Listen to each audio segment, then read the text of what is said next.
Hello dears, welcome back to Thunder Kitchen Recipes. വാഴക്കുടപ്പൻ കറിയാണ് ഇന്നത്തെ recipe. നോയമ്പ് തുടങ്ങിയിരിക്കുകയല്ലേ, അതുകൊണ്ടാണ് ഞാൻ ഇന്ന് വാഴക്കുടപ്പൻ കറിയായി വന്നിരിക്കുന്നത്. നോയമ്പ് കാലത്ത് മാത്രമല്ല, അല്ലാത്ത സമയത്തും നമ്മൾക്കിത് കറി വെച്ച് ചോറിൻ്റെ കൂടെ കഴിക്കാവുന്നതാണ്. നല്ലൊരു സൈഡ് ഡിഷാണ് ചോറിൻ്റെ കൂടെ കഴിക്കാൻ. പിന്നെ ഇത് വളരെ ഹെൽത്തിയുമാണ്. അപ്പോൾ നമുക്കിത് എങ്ങനെയാണ് ഉണ്ടാക്കുന്നതെന്ന് നോക്കാം. വാഴക്കുടപ്പനാണ് നമുക്ക് വേണ്ടത്. അതിൻ്റെ പുറമേയുള്ള ഇതളുകൾ അടർത്തി മാറ്റണം, അതിൻ്റെ ഉള്ളിലെ പൂവും മാറ്റണം. ഇത് മാറ്റി ഏകദേശം ഒരു വെള്ള നിറത്തിലുള്ള പാകം വരുമ്പോഴാണ് നമ്മളിത് കട്ട് ചെയ്തെടുക്കുന്നത്.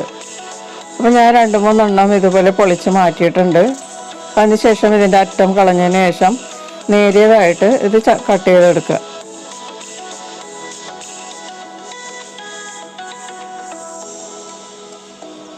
വളരെ നേരിയതായിട്ട് കട്ട് ചെയ്തെടുത്താൽ പെട്ടെന്ന് വെന്ത് കിട്ടും.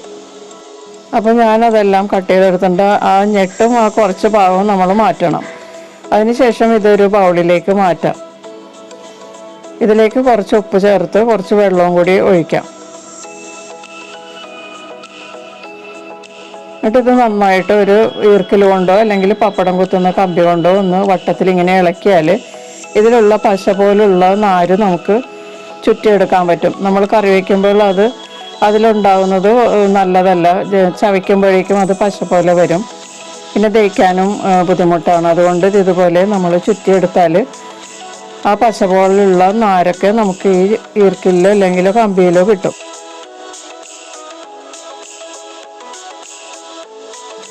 ഇതുപോലെ ഒരു 3-4 പ്രാവശ്യം ചെയ്ത് ഈ പശ മാറ്റി എടുക്കണം. അതിനുശേഷം ഈ വെള്ളത്തിൽ നന്നായിട്ട് കഴുകി ഊറ്റിയെടുക്കുക. ഇതുപോലെ ഊറ്റിയെടുത്തിട്ട് ഒരു 4-5 പ്രാവശ്യം കൂടി ഇതുപോലെ ഊറ്റിയെടുത്തിട്ട് ഒരു അരിപ്പയിൽ അരിച്ച് മാറ്റി വയ്ക്കാം. ഇനി നമുക്കിത് വേവിക്കാനുള്ളൊരു പാത്രം എടുക്കാം. കുഴിവുള്ള ഒരു പാത്രത്തിലേക്ക് 1/2 കപ്പ് വെള്ളം ചേർത്ത് നന്നായിട്ട് തിളച്ച് വരുമ്പോഴേക്കും നമ്മൾ വൃത്തിയാക്കി കഴുകി ഊറ്റി വെച്ചിരിക്കുന്ന വാഴക്കുടപ്പൻ ഇതിലേക്ക് ചേർത്ത് കൊടുക്കാം. ഇനി ഇതിലേക്ക് ടേസ്റ്റിനുള്ള ഉപ്പ് ചേർക്കുക. 1/4 ടീസ്പൂൺ മഞ്ഞൾപ്പൊടി ചേർക്കാം. എരിവിനുള്ള ഒരു പച്ചമുളക് 4 പിളർന്ന് ഇതിലേക്ക് ചേർക്കാം.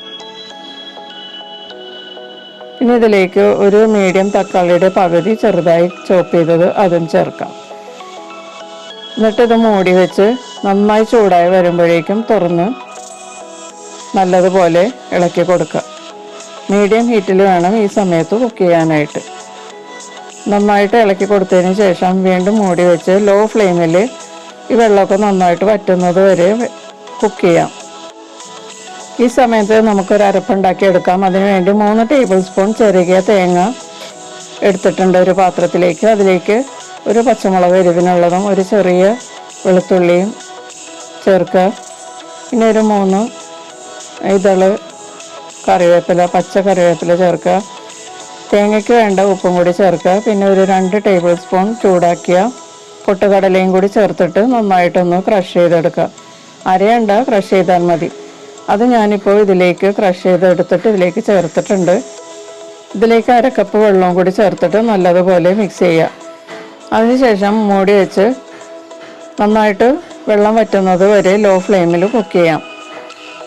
അതിനുശേഷം തുറന്ന് നന്നായിട്ടൊന്ന് ഇളക്കി കൊടുത്തതിന് ശേഷം കടുക്, ഉള്ളി, വേപ്പില മൂപ്പിച്ച് ഇതിലേക്ക് ചേർക്കാം. അതിനുശേഷം മൂടി വെച്ച് 5 മിനിറ്റ് കഴിഞ്ഞതിന് ശേഷം നമുക്കിത് മിക്സ് ചെയ്ത് സെർവ് ചെയ്യാവുന്നതാണ്. ഞാനിപ്പോൾ ഇത് മിക്സ് ചെയ്ത് സെർവ് ചെയ്യുകയാണ്.